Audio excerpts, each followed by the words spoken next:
मिरचीच्या देठाला जर हात लावला तर जा शिवाजी, आणि त्या दुश्मनाचे हात कलम करा असा संदेश देऊन रयतेला राजा निर्माण करण्याचं सामर्थ्य ज्या मासाहेबांना दिलं, अशी मा जिजाऊ यांना या ठिकाणावर त्रिवार मुजरा करतो. मांग, महा, साडी, तिरी, कोळी, ढकलवार, वडार, धनगार, मुसलमान, ब्राह्मण या सर्वांना ज्यानं सोबत घेतलं आणि रयतेचं आणि स्वराज्याचं स्थापना केली, असे रयतेचे राजे छत्रपती शिवाजी महाराज यांना या ठिकाणी त्रिवार वंदन करतो. ज्यानं कांबळे नावाच्या माणसाला कोल्हापूरच्या संस्थानामध्ये चहाचं हॉटेल टाकून दिलं. नुसतं हॉटेल टाकून थांबले नाहीत, तर त्या हॉटेलवर दररोज जाऊन चहा पिऊ लागले. असे रयतेचे राजे छत्रपती शाहू महाराज, ज्यांनी आरक्षणाची सुरुवात तुमच्या आणि माझ्यासाठी केली. आज जो मराठा आरक्षणासाठी वन फिरत आहेत, असे आरक्षणाचे जनक छत्रपती शाहू महाराज. ज्या बापानं आपल्या अनपड बाईला शिकवलं, या बाईला सरपंच पदावर नेऊन बसवलं, या बाईला पोलीस पाटील बनण्याचं सामर्थ्य दिलं, देशातील राष्ट्रपती म्हणून मुरमुरीला तिथं जाऊन बसवण्याचं सामर्थ्य दिलं. असं शिक्षणाचे जनक स्त्री उद्धारक बा ज्योतिबा फुले, मा सावित्रीबाई फुले, मा अहिल्यादेवी होळकर, साहित्यरत्न अण्णाभाऊ साठे,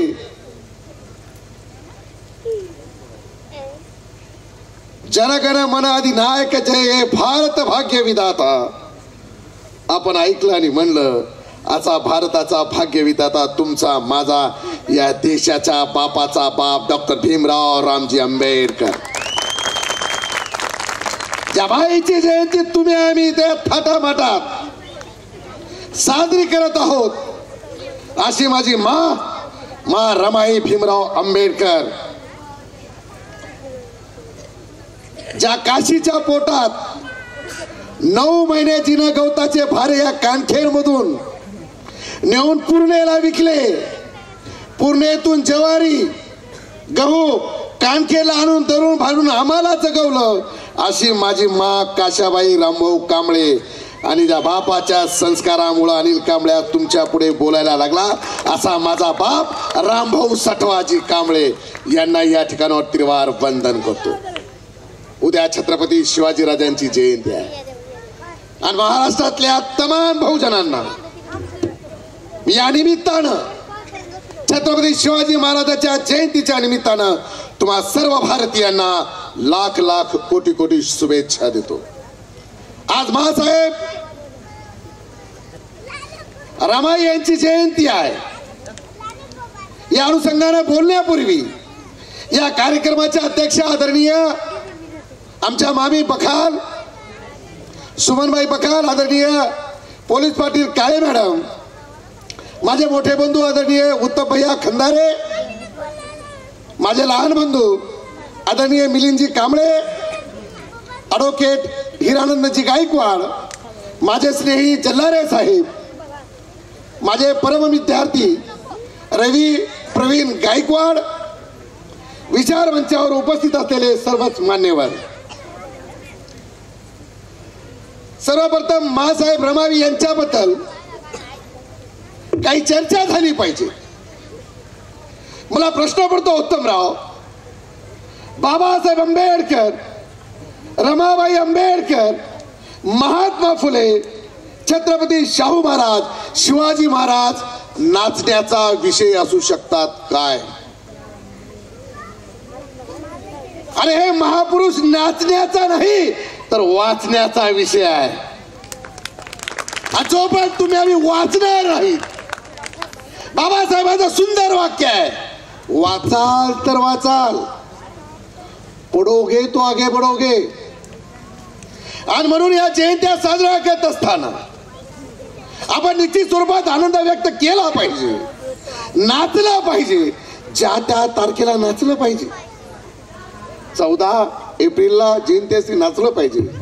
19 फेब्रुवारीला जयंती असती नाचलं पाहिजे, पण 364 दिवस हे महापुरुष वाचलेही पाहिजे असं मला या ठिकाणी आवर्जून तुम्हाला सांगायचं.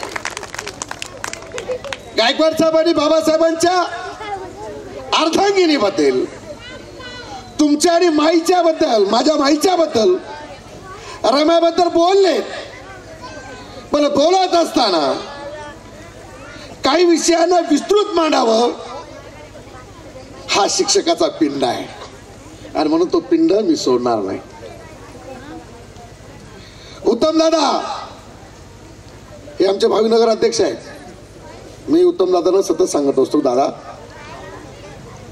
चळवळीतले लोक सत्तेत का बरं जात नसतील यासाठी कुठेतरी विचार झाला पाहिजे. हा अशोक याला तर येडच म्हणतो, भासाय मग समाजासाठी माणसाने तळमळ किती करावी, समाजासाठी माणसानं काय काय करावं. अशोक तुझं आणि माझं बलिदान लोकांना समजणार असं तुला वाटतं का? ज्याचा गंगाधर, ज्याचा रमेश, ज्याचा राजरत्न, ज्याची हिंदू 4 लेकरं मेली, 4. गायकवाड साहेब बोलले आता की ज्यावेळेस राजरत्न वारले त्यावेळेस लोक बाबासाहेबांना म्हणाले, बाबासाहेब कपड्याला पैसे द्या, अंत्यविधीला कपडा लागतो, नवीन कपड्याला पैसे द्या. बाबासाहेब स्वतःच्या कोटामध्ये हात घालतात आणि पाहतात बाबासाहेबांच्या खिशात दमडी बी नाही. अबे आज तुम करोड़पति हो, लखपति हो, हजारपति हो, 1 एकड़ 2 एकड़ 5 एकड़ के मालिक हो, ये किसकी देन है, ये किसकी मेहरबानी है? ज्या माणसानं, ज्या बाईनं तुमच्या आणि आमच्यासाठी 4 लेकरांना या मातीत मिसळलं त्या रमाबाई आंबेडकरांचं बलिदान आहे आणि बलिदान तुम्ही आम्ही कधी फेडणार आहोत. अरे ज्या बापाला बैलगाडीतून उतरवलं, अबे तुम्ही आणि आम्ही आज विमानाने फिरायलो है क्या? किसके माँ में दाम, विमान में से हमको उतारने की. आज माझ्या घरी 4 4 4 और 10 मोटरसाइकिल आहेत. ये किसकी मेहरबानी उत्तमराव? ये बाबा साहब और रमाबाई के त्याग की मेहरबानी है. इसका मोबदला याचं आम्ही जे त्याग आहे ते आम्ही कधी वापस करणार आहोत? जब आपण गायकवाड साहेब ब्रेड का टुकड़ा अबे 2-2 किलो आणून खायले ना. संडे मटर डे हो गया ना तुम्हारा. हाँ किलो भर शिव कोणी आणते का कमी? ये किसकी देन है? इंग्लंडच्या लायब्ररी मध्ये मधोमध बाप बसायचा 18 तास. तुम्ही तर 18 तास झोपू भी शकत नाही, ये तो सो भी नहीं सकते. 18 तास खाऊ भी शकत नाही, 18 तास कुणी का 90 पिऊ भी शकत नाही. 18 तास माझ्या बापानं कसा अभ्यास केला असेल आणि त्या बापाची औलाद म्हणून तुम्हाला मला घ्यायचं असेल. ज्या बापाने या भारताला, ज्या ब्राह्मणांनी माझ्या बापाला फायले फेकून दिल्या, ज्या वर्ण व्यवस्थेने माझ्या बापाला पाणी पिऊ दिलं नाही, ज्या वर्ण व्यवस्थेनं माझ्या बापाला वर्गात बसू दिलं नाही, त्या माणसाला सुद्धा बाबासाहेबांना भारतीय संविधानातून समान न्याय देण्याचं काम, पुण्याचं काम माझ्या बापाने केलेलं आहे. कौन कहता है कि इस देश का 56 इंची इंसान देशभक्त है? मेरे बाप से पूछो, डॉक्टर B.R. अम्बेडकर से पूछो कि स्वाभिमान देशभक्ति क्या होती है. मेरे बाप से जब पूछा गया, उससे पहले 3 लोगों से पूछा गया, इस देश के नंगे से पूछा गया कि मिस्टर गांधी आप कौन हो? तो गांधी ने बताया कि हम बनिया है. नेहरू से पूछा गया यू हु आर यू? वो कहता है मैं PM, मैं पंतप्रधान हूं. सरदार से पूछा गया, पटेल से सरदार आप कौन हो? वो कहते हैं मैं लौह पुरुष हूं. पर जब मेरे बाप से पूछा गया कि हु आर यू मिस्टर अम्बेडकर, बाबा साहब क्या कहते हैं कि I am first Indian, I am last Indian. मेरा बाप कहता है मैं सर्वप्रथम भारतीय आहे, सर्वात शेवटी भारतीय। इससे बड़ा बौद्धों के पास देशभक्ति का और क्या प्रमाण पत्र चाहिए? हमारे पास वो प्रमाण पत्र है। मैं इस देश से पूछना चाहता हूं कि सरदार वल्लभ भाई पटेल होगी, नेहरू होगे, या इस देश के तथाकथित नेता होंगे जिसने इस वर्ण व्यवस्था के विरुद्ध में इस देश में परिवर्तन की क्या बात की है, परिवर्तन की सही बात करने वाला, या देशातील नद्या जोड प्रकल्प, या देशातील महिलेला चुलीपासून दिल्लीपर्यंत नेऊन बसवण्याचं सामर्थ्य, शिक्षण हे वाघिणीचं दूध आहे आणि तो पिल्याशिवाय कुणीही गुरगुरल्याशिवाय राहणार नाही। इतकं मोठं बलिदान, इतका मोठा त्याग, इतका मोठा भारतीय संविधानातून मिळणारा अधिकार या बापानं दिला आणि तरीही बाबासाहेब दलितांचे नेते, बाबासाहेब इस देश के नेते कब बनेंगे?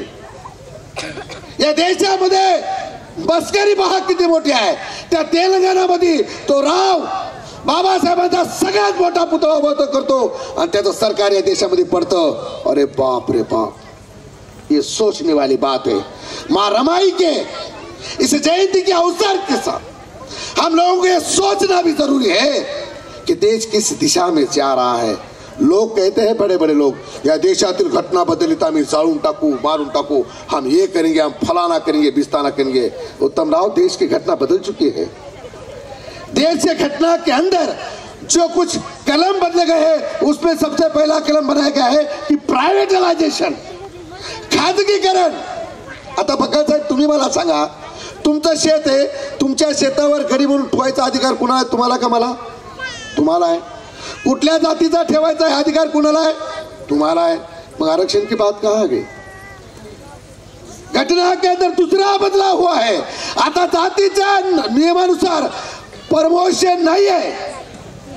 जो अगोदर नौकरीला लागला त्याला प्रमोशन है, आता जातीला प्रमोशन नहीं। फिर घटना नहीं बदली तो क्या बदला है? फिर इस देश का थप्पड़ इनसे कहता है कि हमें भी वंचित की बात करनी है। या देशामध्ये सातत्याने तुम्ही आम्ही पाहत आलो, या देशामध्ये सातत्याने तुमच्या आणि आमच्यावर अन्याय व अत्याचार होत आलाय। मला कानखेर बद्दल खूप अभिमान वाटतो। माझ्या वडिलांनी आई सतत सांगते, इथले धोत्रे असतील, मेहत्रे असतील, जोशी असतील, कुलकर्णी असतील, बखार असेल, देशपांडे असेल, या गावात कधीच जातीवाद झाला नहीं। ये कानखेर की धर्मभूमि का इतिहास है, शायद आपको पता नहीं होगा। मैं इस बात को भी दोहराना चाहता हूं। मी पुन्हा या गोष्टीला पुनर्विचार करू इच्छितो की माय मौल्या हा अनिल कांबळे, हा तो मिलिंद कांबळे पोलीसवाला, काशीबाई होती ना, काशीबाई तुमच्या गावात राहायची इथं, बालाजी कांबळे, बालू, ही वत्सलाबाई, डोंगरे साहेब, काळे साहेब, या कानखेडच्या, मी पुन्हा पुन्हा सांगतो, कानखेडच्या या सगळ्या शेतकऱ्यांचे पाय धरून मी तुमच्या सर्वांचे उपकार मानतो की तुम्ही माझ्या माईला या शेतातलं गवत घेऊ दिलात आणि पुण्याला नेऊन विकू दिलात, म्हणून तिचा हा पोरगा डॉक्टर व्हायलाय, प्राध्यापक झालाय, माझी बायको डॉक्टर आहे, माझा मोठा भाऊ डॉक्टर दयानंद कांबळे डॉक्टर आहे, अरविंद कांबळे डॉक्टर आहे, आणि हा माझा भाऊ महाराष्ट्र पोलीस आहे। ही तुमच्या कानखेडची देण आहे। पण प्रश्न पडतो, मग कानखेडच्या बाकीच्या पोरं कुठं आहेत? डोंगरे होमगार्ड झालं म्हणजे झालं का? काळे गँगमॅन मध्ये लागलं म्हणजे झालं काय? आता काही माझ्या चिमुकल्या लेकरांनी भाषण केले, अभिमान है बच्चों मुझे तुम्हारे बारे में, बोलू शकता। उत्तमराव आता बोलता होता म्हणजे की भाई खाली बसून पानपट्टीवर धाब्यावर हातावर कोणाला बोलतात, इथं येऊन बोलले अवघड आहे म्हणले। पण उत्तमराव आज मुली शिकल्यात, बोलायला लागल्यात, आणि सगळी कमाई, ही सगळी पुण्य ही फक्त आणि फक्त त्याग माता रमाई आंबेडकरांची आहे। आणि म्हणून मला तुम्हाला आवर्जून सांगायचं आहे, बाबासाहेब आंबेडकर इंग्लंडहून आले होते गायकवाड सर, त्यांचा लय मोठा सत्कार ठेवला, लय समाज जमला आणि सत्कार सुरू झाला। रमाबाई बेचैन, नवरा 2-3 वर्ष अंतर आलाय, मला बाबासाहेबाला पाहिजे, मी नवऱ्याला पाहिजे। अरे तुम्ही तर नवरा घंटाभर घेण्याचा 10 बार फोन करता त्याला, कुठं आहे, लवकर या की, पिंट्या झोपणं झालाय,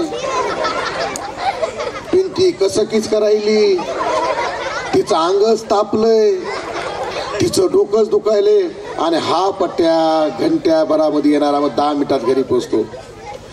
मग ज्या वेळेस राजरत्न आंबेडकर, रमेश आंबेडकर, गंगाधर आंबेडकर बिमार होते, पण बाबासाहेबांना रमाबाईनं कधीच म्हणली नाही की बाबासाहेब तुम्ही घरी परत या, लेकरं बिमार आहेत. रमाबाईच्या डोक्यात होतं की माझ्या लेकराला हजारो डॉक्टर तपासायला असतील, पण या समाजाचा विलाज करणारा आहे देशातला एकच डॉक्टर आहे, आणि तुमचे डॉक्टर बाबासाहेब आंबेडकर. जर रमाबाई तुमच्यासारखी असते तर बाबासाहेब झाले असते का? होय काळे डोंगरे, हॅलो, येता का नाही का? मी येऊ? डोंगरे तर 5 मिनिटात घरी, काळे 10 मिनिटात घरी. माय मावल्या मला तुम्हाला आवर्जून सांगायचं आहे, ह्या ज्या चिमण्या बसल्या तर चिमण्या, याला शिकवण्यासाठी मा सावित्रीबाई पुढे दगड आणि गोटे खालेत, शेण लोकांना फेकू फेकू मारलंय, पण त्या माय माऊलीनं कधी कच खाली नाही.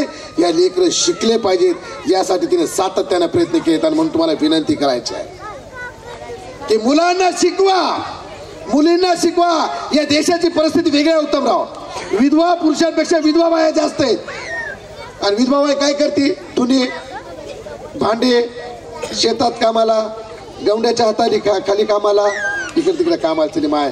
पण एखादी पोरगी जर कलेक्टर झाली, एखादी पोरगी जर IAS IPS झाली, तर माय मावल्या ना तिचा नवरा तिला सोडल, ना नवरा लवकर मरल. एवढा पैसाचा माणूस कशाला मरल? पण विधवांचं प्रमाण जर तुम्हाला अडवायचं असेल, या देशातील मुलींवर होणाऱ्या अन्याय अत्याचाराला थांबवायचं असेल, तर मुलींना शिकवलं पाहिजे.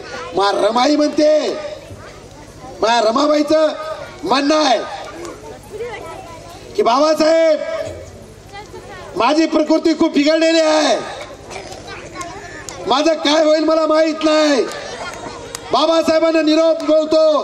6 महिने रमाबाई वारायच्या अगोदर 6 महिने बिमार होती, पलंगावर पडत होती. बाबासाहेब मरण्याच्या पुढे पुढे रमाबाई पाशी येतात, रमाबाईला बोलतात, आणि बाबासाहेब रमाबाई म्हणते साहेब आता माझं काही खरं नाही, आणि मी आता जास्त दिवस जगेल असं मला वाटत नाही. बाबासाहेब रमाबाईचं डोकं आपल्या मांडू घेतात, म्हणतात रामो असं बोलू नको, तू मला सोडून जाऊ नको, तुझ्याशिवाय हा भीमा पोर का होईल. बोलत बोलत रमाबाई बाबासाहेबांच्या मांडीवर आपला जीव सोडते. माय मावल्या व्हा, त्या बाबासाहेबाची रमाई तुमच्या आणि आमच्यासाठी खरडून खरडून, तष्टून तष्टून, आणि संसारासाठी आणि या समाजासाठी बलिदान देऊन गेली, आणि त्या बलिदान चुकवण्याची वेळ तुमच्या आमच्यावर आली. उत्तमराव मला तुमचं अभिनंदन करायचं आहे. तुम्ही अपक्षात, मला तर पक्षच नाही. वकील साहेब, लोगों को बहुत घर है, किसी को पक्ष है, आणि कुणाला पक्ष नसेल तर बाई कशी पळून येतात तसे महाराष्ट्रामध्ये लोक पक्षही पळून पळून यायले. कुणी घडी घेऊन पळायले, कुणी बाण घेऊन पळायले. अरे बापा बापा, त्या रामायणामध्ये रावणानं सीता नेऊन पळून घेऊन गेला होता बापू, त्याचा तर सत्यानाश झालाय. एकच बाई पळून घेऊन गेलता, त्याचा सत्यानाश झालाय. अबे आराम करा, तुम्ही 30-40 माणसं पळून घेऊन चले, तुमचाही सत्यानाश झाल्याशिवाय या महाराष्ट्राची जनता गुप्त बदणार नाही. हा विश्वास मला महाराष्ट्राच्या जनतेवर आहे, आणि म्हणून तुम्हाला विनंती करायची आहे, ज्या रक्ताला तुमच्या आणि आमच्यासाठी 3 पोरं 1 पोरी या महाराष्ट्राच्या मातेमध्ये गाळली, तुमच्या आणि आमच्या आयुष्यभराच्या सुखासाठी रमाबाईने केला त्याग, बाबासाहेबांनी केला त्याग. जर तुम्हाला आम्हाला फेडायचा असेल तर फिर एक बार, एकच आस आणि भीमाचा प्रकाश. आता फक्त भीमाचं रक्त. एक वेळेस विचार झाला पाहिजे, आमचं मतदान आमचा माणूस निवडून येवं नाहीतर नको येवं, पण आमची ताकद आहे, मला काय नाही पाहिजे बाबा. लोग कहते कि मस्जिद में से अगर फतवा निकल जाता है तो मुसलमान को ही वोट देता है. अरे भाई, हमारा एक फतवे का भी तो कोई ठिकाना होना चाहिए, हमारा भी तो कोई फतवा निकलना चाहिए. आणि आमचाही फतवा रमाबाई आंबेडकर यांच्या जयंतीच्या माध्यमातून, बाबासाहेब आंबेडकर यांच्या जयंतीच्या माध्यमातून, छत्रपती शिवाजी महाराज यांच्या जयंतीच्या माध्यमातून बहुजनांसाठी, वंचितांसाठी, इथल्या तळागाळातील साळी माळी तेळी कोळी मराठा मुसलमान डक्कलवार याच्यासाठी जो विचार करेल तशाच पक्षाला आता आपण मतदान केलं पाहिजे असं मला वाटतं. बस झालं, ये टीम है, वो बी टीम है, वो सी टीम है. अबे सालो, हमारे नेता जब आगे बढ़ते तो टीम होती है, और तुम तुम्हारी पूरी टीम की टीम लेके किसी के साथ जाते हो तो वो क्या होता है. तो इसके बारे में हमें सोचना चाहिए.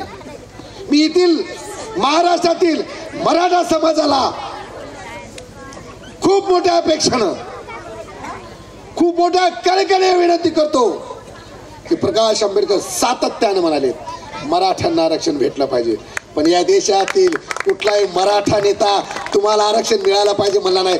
तोराने चिंदी चोर कहते हैं लोग, जिसे कोंबड़ी चोर कहते हैं, वो अपना तोत्रा भाई कोकण का, आता आम्ही त्याचं बोलत होता ते त्यानं सांगितलं होतं की उद्धव ठाकरे समाजाला बघितलं नाही.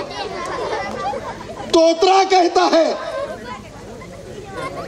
की इथला 96 कोणी मराठा आरक्षण घेणार नाही. तो नारायण राणे 3 फुटी चाइनीज चीन का बच्चा, उसके 2 बच्चे, वो भी कहते कि मराठा आरक्षण घेणार है. अरे हम कहते हैं कि आरक्षण की डोर इस समाज के हर घटक को मिलना चाहिए. मराठों को आरक्षण मिलना चाहिए. ये इसलिए मिलना चाहिए बांधवांनो, आता 30, 40, 500, 1000 एकर जमिनी राहिल्या नाही.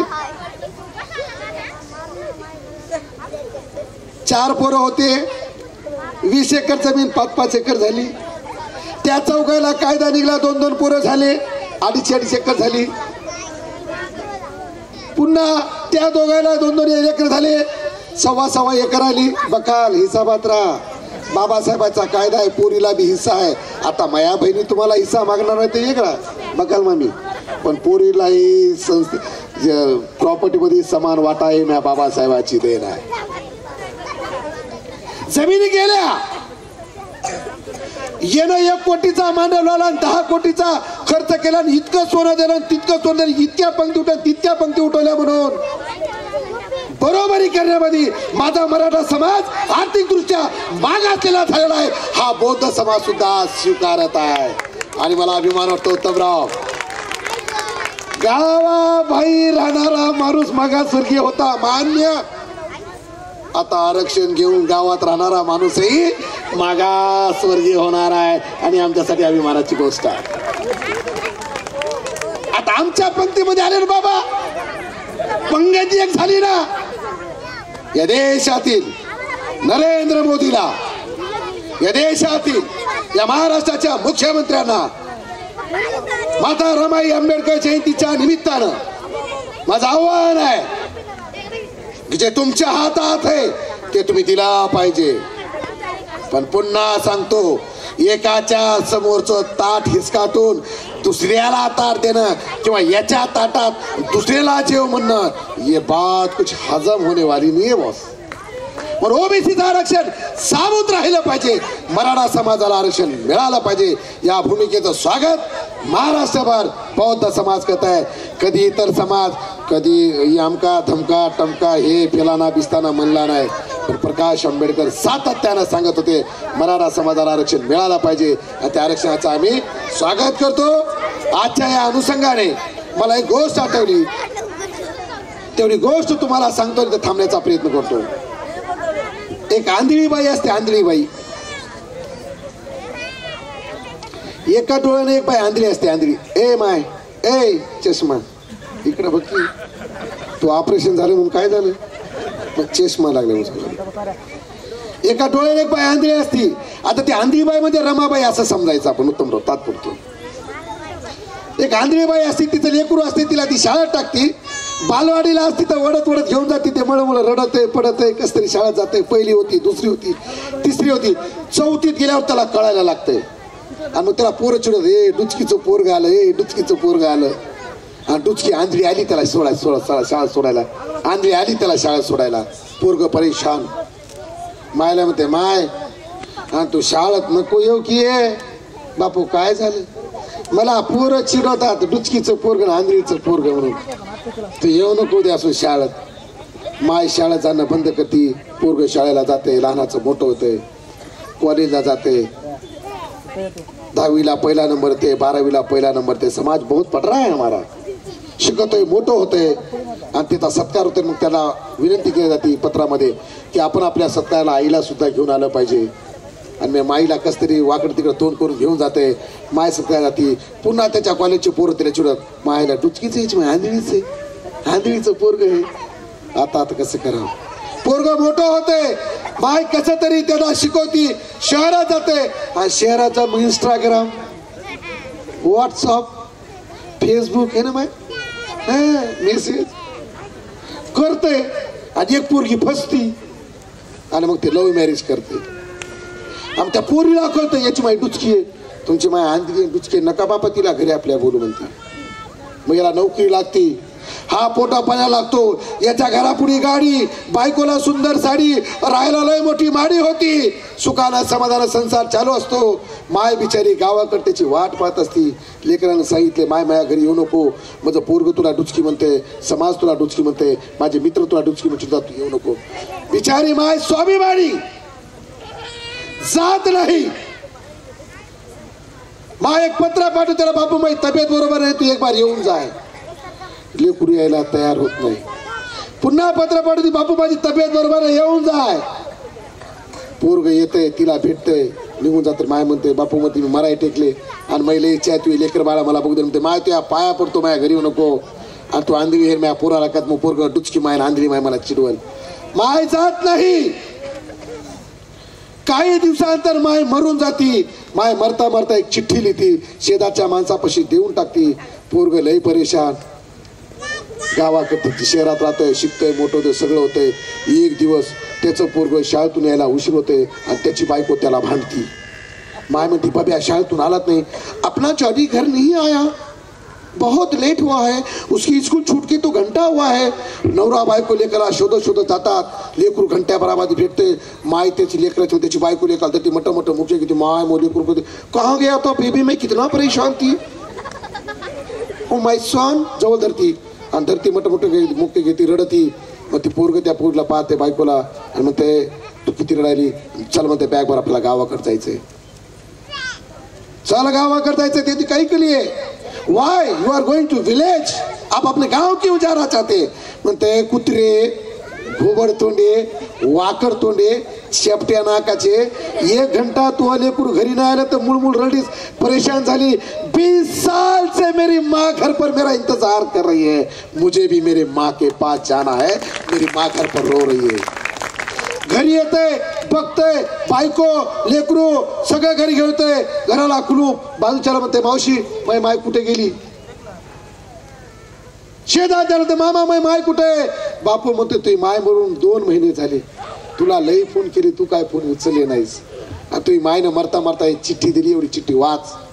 आणि तू चिठ्ठी वाचते ती माय, बापू तुला लहानपणापासून जे लोक चिडवायचे डुचके डुचके म्हणून, आंधळी आंधळी म्हणून, लहानपणी खेळत असताना बकरीच्या खुट्याला तो पाय अडकला आणि तू पडला.